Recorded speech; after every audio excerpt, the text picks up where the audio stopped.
Mas tem uma parada que você falou aí sobre sua hipótese, sobre o propósito aí, que eu queria entender como funciona na sua mente. Você falou que queria fazer algo que você gosta. Uhum.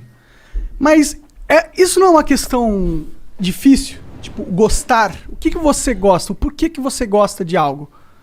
Você teria milhões de coisas que você poderia gostar dentro das suas aptidões. Entendeu? Mas você gosta de algo. De onde vem esse seu gostar? Onde vem esse seu sentimento? Onde vem essa ligação com o mundo material que te traz esse sentimento de que é aquilo que eu quero? Entendeu? É uma parada química.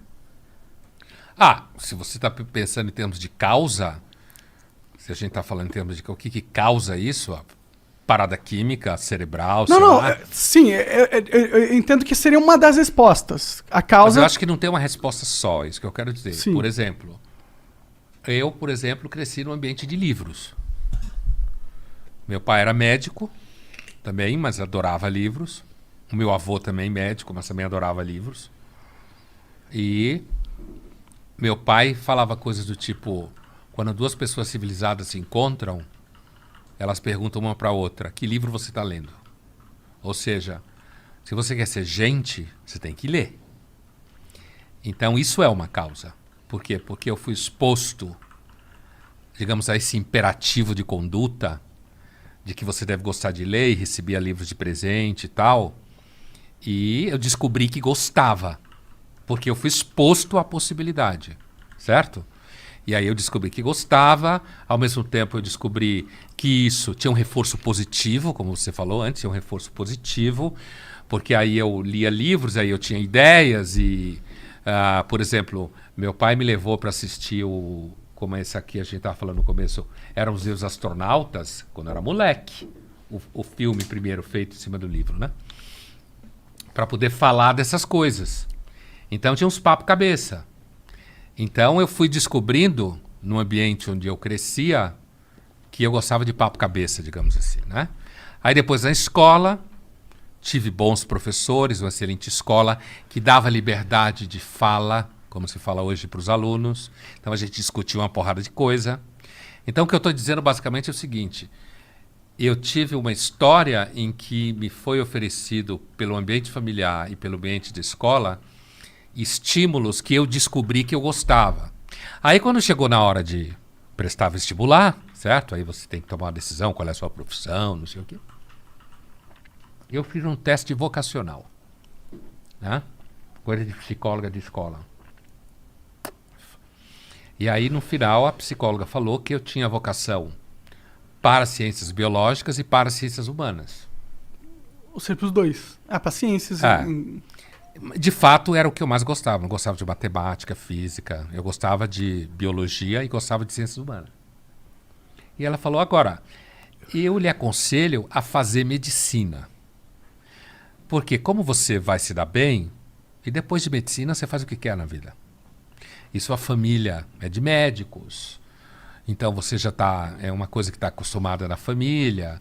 E se você entrar na faculdade de medicina, você entra em qualquer coisa, você consegue fazer qualquer coisa. E eu segui o que a psicóloga falou.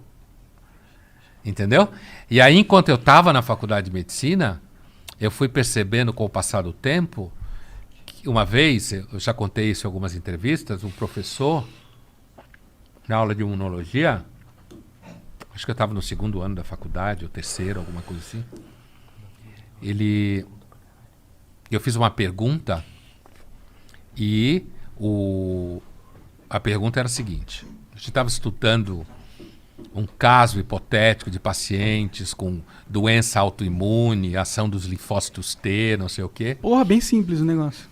A imunologia é sempre complicada e meio meteorologia, assim, não sabe direito como funciona.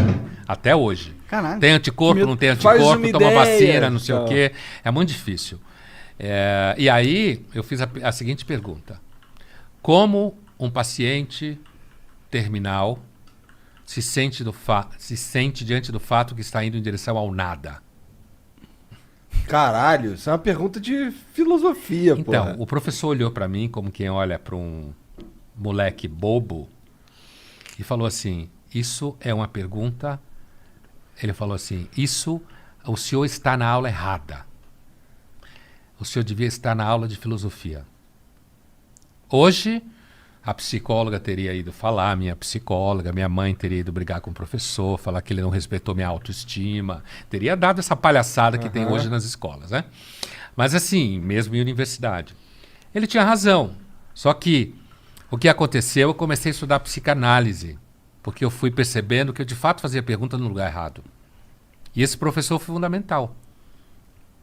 Ele deu uma patada assim, eu recebi algumas patadas de professor na formação que foram muito importantes. Patadas no sentido de resposta direta. Sim. O que hoje você não pode fazer. Porque se você O que é uma fizer, merda, você ofende. Você está ofendendo e não pode, não sei o que. Você podia estar salvando aquele moleque com a resposta seca. Ele, na verdade, me salvou alguns anos depois. Mas ele me jogou num processo. Eu escutei a resposta dele. Achei que ele tinha razão de alguma forma, né? E aí eu fui para a psicanálise e a psicanálise me levou para a Que filosofia. foda, isso é muito Foi foda. assim que aconteceu.